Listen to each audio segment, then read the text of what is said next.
Awesome. Fresh and rich. Every story can change the world. Together we are Global Speakers Talk. What if the greatest freedom you'll ever experience isn't financial or political, but the freedom to become who you were created to be?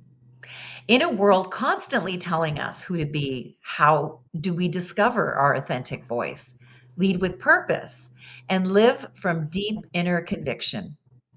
Welcome to Global Speakers Talk, where we bring you meaningful conversations with global thought leaders, visionaries, and changemakers who are transforming lives around the world. I'm your host, Elvira Hopper, and today I'm honored to welcome my dear sister, Elizabeth A. Wilson, author of The Sovereign Way.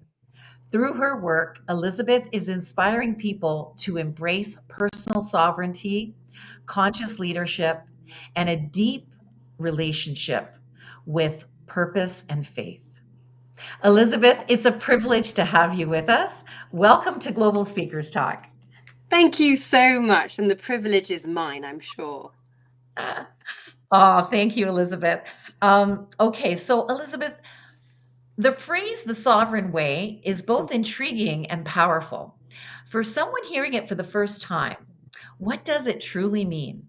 And why do you believe humanity needs this message today more than ever? Big question, incredibly relevant in today's experience for all humans, wherever we are, whatever we're doing, however we practice our walking life with God. However we relate to the true source of who we are, and however we express that in our life, there is a way that we are all following, a way that's unfolding organically, naturally, in a sovereign way. And true sovereignty, right? Some people think of sovereignty as being dependent on external factors, like, I have my own bit of land and I can make my own food, or I've now exited the legal system and I'm a sovereign citizen. Or they think about isolation, they think about self-sufficiency, they think about their own I am path of walking in Christ or growing in Christ, or whatever language that you construct for yourself around who you need to be and how you need to show up. But actually, true sovereignty is the holy dignity of knowing who you are and being free and equipped to lead your life and to lead others within your life in a beautiful, loving, and natural and organic way. So sovereignty, in terms of the sovereign way to go, is not about the external structures that you relate to, but rather it's about the freedom to hold yourself in sovereignty as you move through life, your way, your natural way. You and I have spoken before, Elvira, and we've talked about religion, about practices, about thought systems, belief systems, ways of being and interpreting. And you and I both agree that there is an exquisite difference between the structure of something and the essence of something. And for me in my life, what I found was that I had become so self-sufficient that I needed to create my way. I needed to architect my visions and my goals. I held myself supremely accountable for my energy field and for my mind.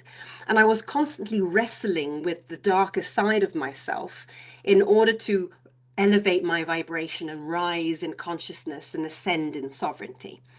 And I was searching, seeking relentlessly, like I was in a sandstorm full of sand particles, and they're all data and they're all information and they're all relatively true in some way on some phenomenological level, right?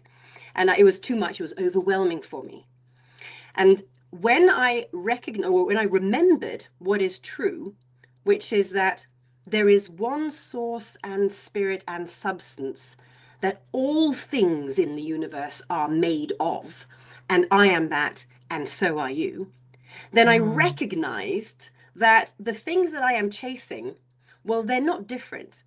the time I had spent on a Christian path was not different from the time I had spent in a New Age way. They were the same time. It was the same walk with God. It was me in my life relating to my life. And the constructs and the structures dissolved and the essence remained. That's what allowed me to say sovereign, the sovereign way of going. That's true freedom. That's how you can live free and equipped. And you asked, why is this so important in this day and age? Well, I think it's because we've totally maxed out our credit in the other two options. One option being following a religious construct that leads you into God only by the nature of how correct you are, of how have you found the right ideology? Are you doing the correct practices? Are you using the right words? Do you pray in the correct way? Or the other side, which is the other extreme, and many people with church wounding will recognize this. A lot of the time we go, I'm not that. And so we release all guidelines or release all guardrails, and we go off and we become like dandelion seeds floating about in the wind in this sandstorm, going, I'm going to be spiritual, but with no grounding, with no anchoring, with no way to relate to what actually matters most for my life. So we both of these ways place us in performance. They place us constantly relating to what's on the outside of us and what the coordinates are in our environment and how holy or not holy are they. So that's why we need this, because the sovereign way actually brings all your energy home. It grounds all your energy into what matters most for who you are and how you serve on this planet in this strange time. Now, especially if you're someone who is awakening, right? If you're going through your process of realizing your life, if you're on that path of becoming more true to who you are, embodying more light, and leading others forwards, especially important for you to learn how to hold your sovereignty and to cultivate the mastery that keeps you both sovereign and surrendered in a world that is like a sandstorm. Wow. That's beautiful. Oh, I could just listen to you all day. What do you think, guys? Could you listen to her all day? You're amazing, Elizabeth. Thank you for sharing that. So you speak about personal sovereignty instead of simply personal development. So what's the difference? Why do so many people unknowingly surrender their power without realizing it? Ooh.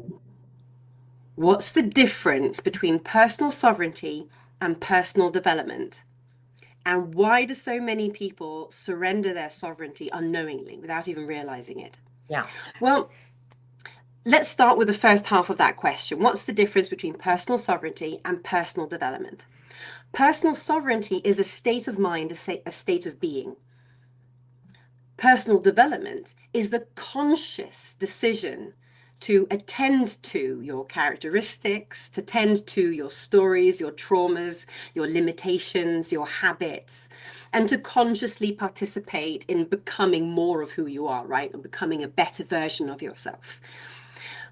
And I believe we all have a responsibility to do that. We all have a responsibility to show up in our life, to look with discernment at the areas where we can grow and to do so. However, we don't need to arrive at the end of that development commission before we can live a sovereign life. Personal sovereignty is there the entire way. It's there from in your darkest moments until the very zenith of your life's success. Sovereignty is with you if you are with God. So sovereignty is profound freedom. Development is a natural side effect of being sovereign. You can't be a sovereign soul and not develop, because expansion is a natural way of the universe. We are, in fact, expanding and growing on a fractal level from deep in ourselves to out there in our missions. We will develop, we will grow, but sovereignty is transcendent. It's there at the beginning and at the end. Yeah. Right. And Wow. what was the last half of that question you asked? The Why do last so half many was people? why do so many people unknowingly surrender their power without realizing Why do we do that? Why do we do that? We all know, right? We all know, oh yes, I am the same source, spirit, and substance as everything else. Oh yes, I do actually know how to manifest abundance and how to live peacefully. I do actually know that consciousness precedes energy, which precedes form. And I do know that love wins the day. So why do I keep acting like it's not true? Why do I keep yielding to my fears or my addictions or my judgments or my critique it? of everyone else's life? Why do I surrender that sovereignty that's always there for me? Well, it's because we become hypnotized, don't we? We become hypnotized for all our good intentions and for all our great heroic bravado about how much we want to be sovereign and live true and show the light and be part of healing the world. And yet, once we see, let's see, some sparkly, flashy glamour, perhaps, maybe some money and power. How quickly does my sovereignty go so that I can manipulate energy, or so I can kind of architect what I think should happen and how it should happen, or start judging everybody else who's not on the same path as me, measuring, who am I, who are they? Why do we do that? It's because of the hypnosis. It's because we look out there in the world and we confuse it for the truth. Yeah. And so we go in that direction and we become external. And there's nothing wrong with that. Life is equal parts truth and story. And enlightenment is knowing the difference, right? It's being able to actually live in a story in a sovereign way, almost like you could breathe underwater. So, the answer to your question is why do so many people? I would just amend that question and say it's actually why do all people surrender our sovereignty unknowingly? That's the shadow side of us that we just do. And that's why the sovereign way and the 8 masteries that I've cultivated and developed on my journey into sovereignty, holding my life as a whole and consecrated woman who can walk in service and in love. How do I do it? With these 8 masteries, right? So we're gonna do it. We're gonna surrender our sovereignty. Oops. Yeah. And there are also ways of immediately reclaiming it. How fast can we go? Can we recognize, remember who we are? Can we recognize that we're looking south instead of north? Yeah. Can we recognize that? And then when we recognize it, can we release it? Yeah. Can we release the thing that we've surrendered our sovereignty to and reclaim that energy? Those are the first 3 masteries: remembering, recognizing, and releasing. Love that. Love that. Oh, so good. So good, Elizabeth. Oh, I'm listening to you talk about the sovereign way, and I'm internally I'm making the connection to the miracle magnet method that I channeled at rock bottom when I didn't want to live. And it's just so beautiful to hear your words and know my words, but we're essentially saying the same thing, which is fantastic. And we need all of our language to support people on their paths in this lifetime. So yeah, so beautiful. Thank you. So, Elizabeth, many successful people still feel disconnected from themselves. From your experience, what causes that disconnect? And how can someone begin finding their authentic identity? It says here again, but actually, I'm going to say maybe for the first time, because some people don't even know what their authentic identity is. So, do you want me to repeat that, or did you get that?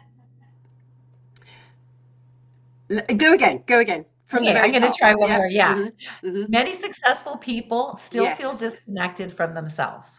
From Mm-hmm. your experience, what causes that disconnect, and how? I think you already kind of answered that one, the hypnosis, but maybe you got something else to say there. And how can someone begin finding their authentic identity again, or maybe for the first time?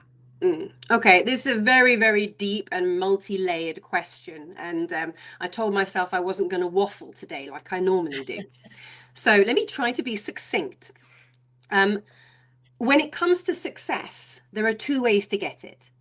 You can either make it by architecting what you think you want and how you're going to get it, and then sacrificing many things in order to make that happen. You might rearrange energy fields. You might try to manipulate your own vibrations so that you can magnetize it. You might, there are all kinds of ways that you might make success happen. Or you can allow success to happen. It can grow through you organically. It can match. You can have the perfect success to match any vibration. Any vibration. And if you've lived in that, like the way a garden grows, right? With its beautiful vines. I harvested my first ever grapes today. Two little bunches of grapes. And they grew from within the vine because the roots are down in the soil. And it's not me that grew the grapes. I didn't make the grapes. They grew for me by the energy and the essence of the universal life force. And that is always growing. There are always well springs. There is always success available for you. If that's the kind of success that you have experienced in your life and grown and blossomed in your life, then you will never feel disconnected. You'll be like a tree planted by the water, whose roots go down into the water, and whose leaves are beautiful and lush, and the fruit grows in its season.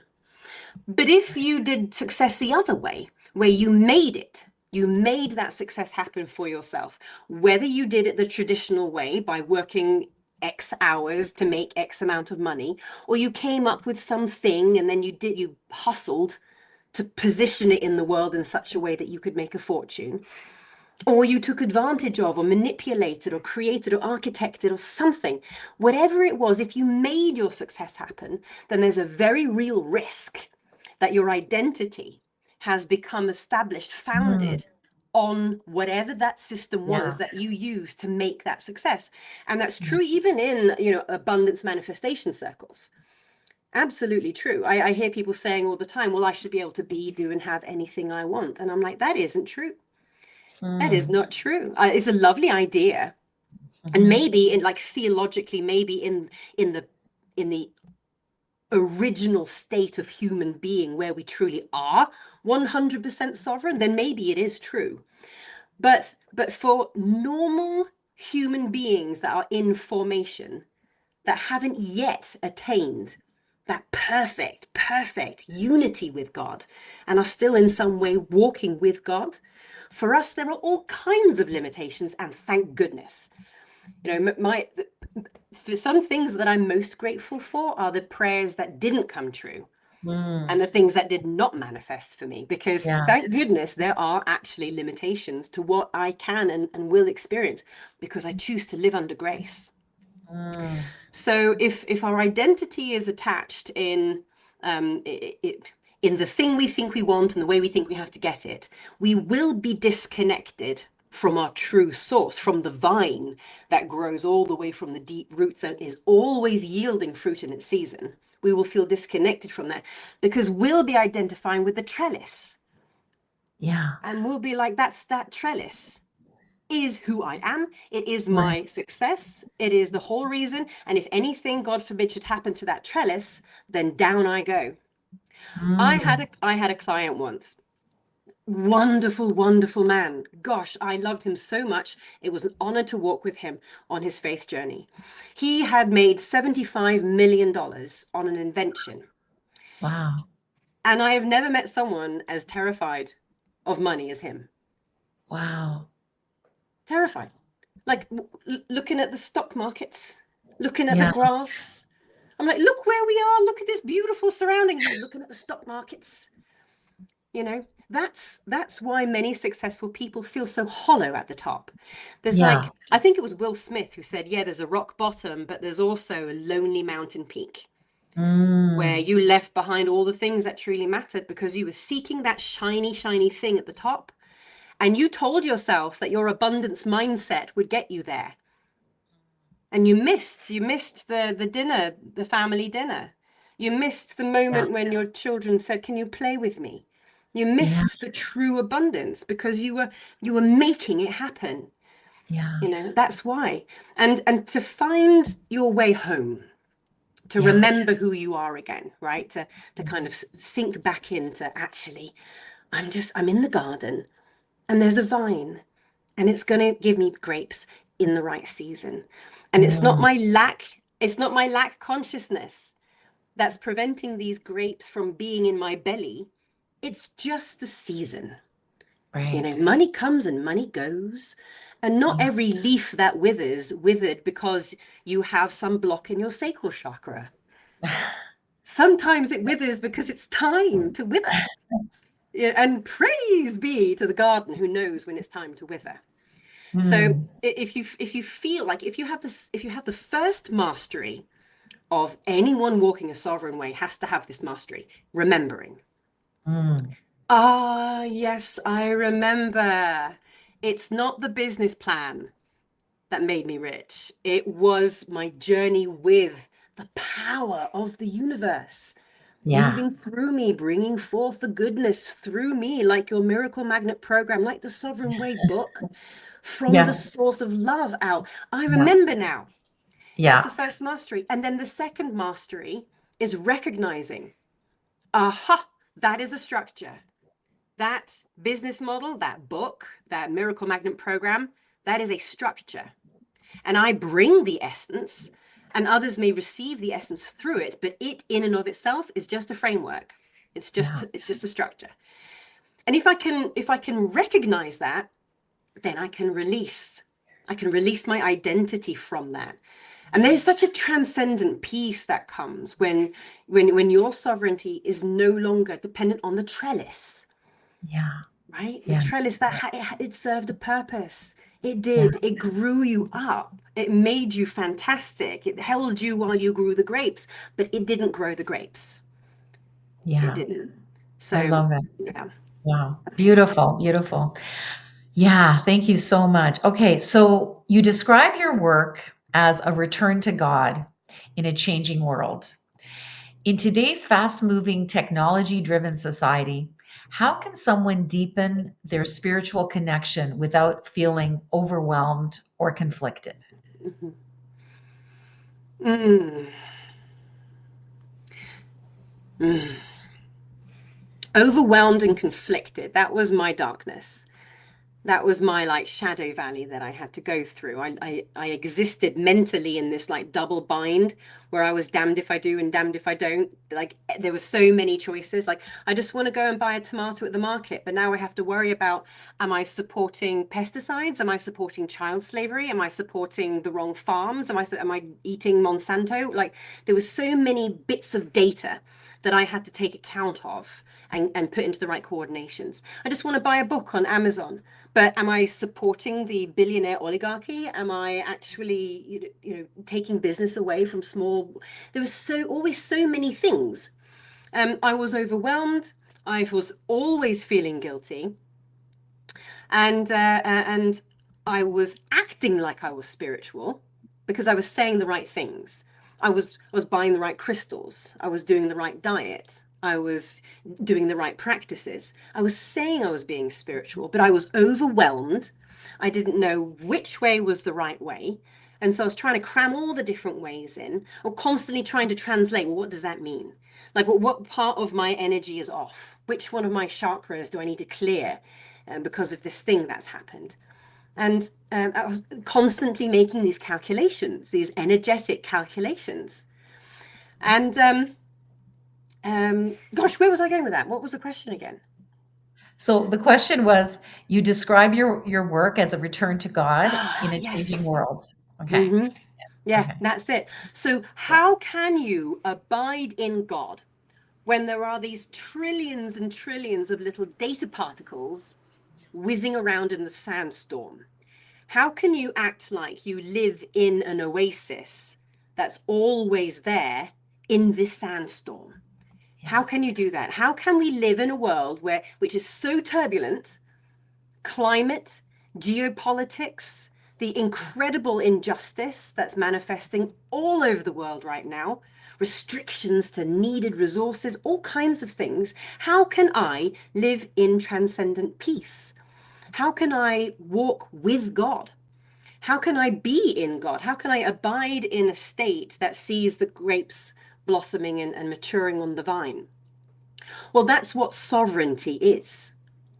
That is the essence of the sovereign way. To be sovereign is to abide in that holy dignity, no matter what's going on around you. There are thousands of techniques. There are thousands of methods. You can do breath work. You can do meditation. You can do all the many, many things that are out there, but don't start looking for them because you'll get overwhelmed. Instead, allow it to emerge for you. Allow your sovereign way to show itself. Begin a relationship with your sovereign way. Start talking to your way. Start talking to your life and to your truth, and create a with connection, right? There are a lot of people who are looking for God out there. There are a lot of people who are trying to be God and ascend as God. But the truly successful, peaceful ones are the ones who walk with God. Yeah. There's a relationship. There's a two-way conversation. There's a partnership, a companionship. There's a way to relate, to reflect. And it doesn't depend on all the whizzing sand in the sandstorm, right? Yeah, that's beautiful. And I would love to say, like, if you're feeling overwhelmed or conflicted, get the support, like reach out to you, like join one of your groups, read your book, like get the support. I have a team of facilitators of my modality, right? And the Miracle Magnet movement states all modalities matter, like you said, each of us needs something different, but I love yours because there's just so much peace around that I feel when you talk about it, right? And I know that you've brought together religious people and spiritual people, new age people, and they feel peaceful, so there's something really special about yours. And so you don't have to do it alone, right? So Right. thank you. That's awesome. Mm-hmm. I'm going to ask you one more question, and then we're going to go to the lightning round. Ooh. So fear, external expectations, and the Yeah. desire for approval often Mm-hmm. stop people from living authentically. How have these patterns shown up in your own journey, and what helped you to move beyond them? Wow. Yeah. Yeah. Yeah. Yeah, exactly. I've spoken already today. I've spoken a little bit at length about it, so I'm not going to repeat myself too much, but to point back to fear and the desperation for validation in the world, for approval from whatever structure it is that I've found to kind of help reflect me who I am and who God is in the world, right? The way that fear and the desperation for validation manifested for me in my life was primarily through exquisite mental anguish. I've actually lived a blessed life. I had good parents who loved each other and raised us well. I had a good education. I lived in wealthy countries. I've had friends. I've had my share of terrible decisions and awful fallout from immature ideas and executions of things. But ultimately, my life has been blessed and privileged.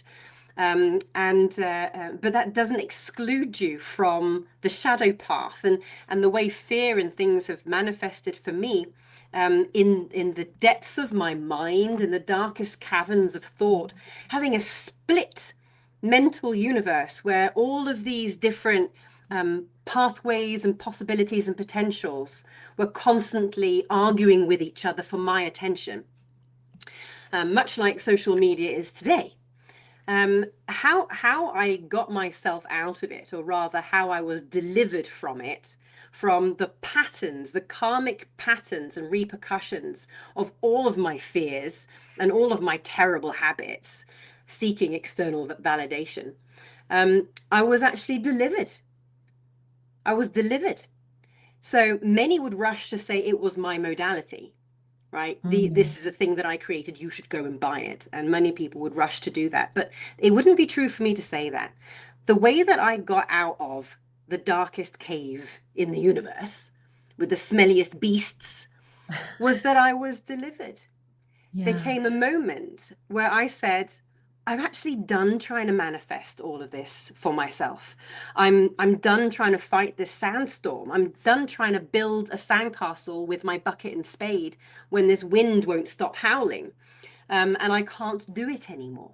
And I was at absolute rock bottom. Yeah. We were about to lose our house again. We were about to be homeless again.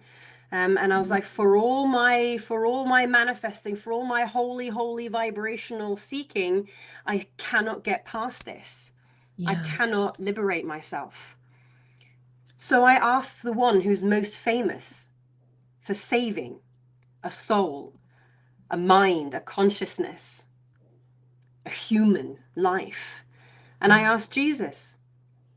I said, Jesus, save me from these ridiculously complex energetic webs of karma, of cause and effect, of bad choices and constant repercussions.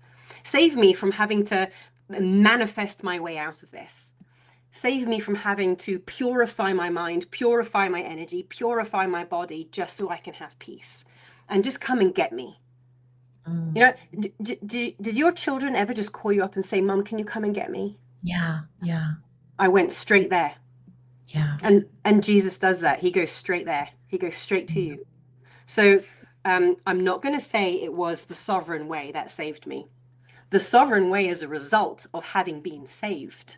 Got it. And yes, there is a living guideline here that anyone can use to walk sovereign and free and equipped for their life. But this is a framework. This is a trellis.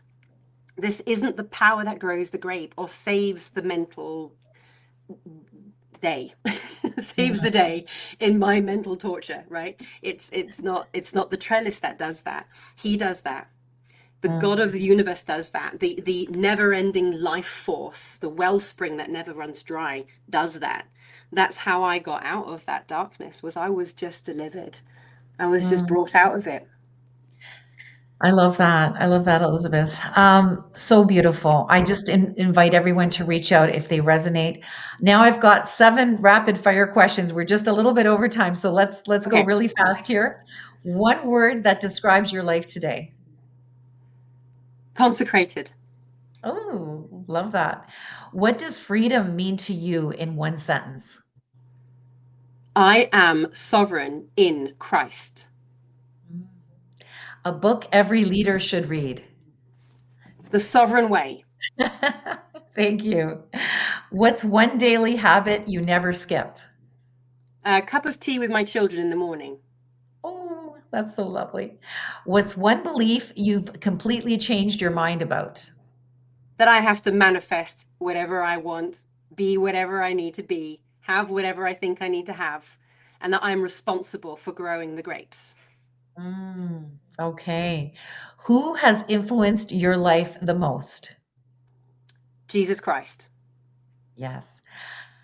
Complete this sentence. The world would be a better place if everyone. Had a cup of tea with their children in the morning. Oh, that's so beautiful. I love that, Elizabeth.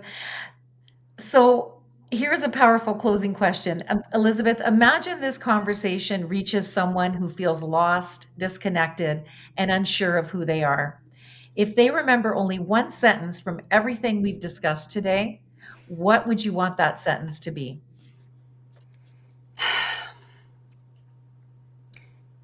You are like a tree that has been planted by clear waters, and your roots go down deep, and your vines grow strong, and your leaves are lush, and your fruit ripens in its season.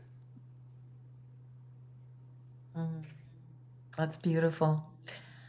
Thank you. Thank you, Elizabeth Wilson, and for sharing your wisdom and journey with our global audience.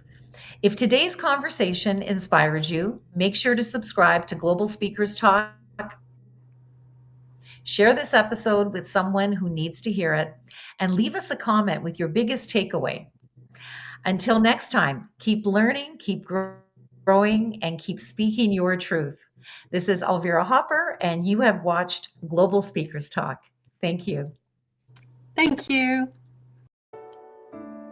Together we are Global Speakers Talk.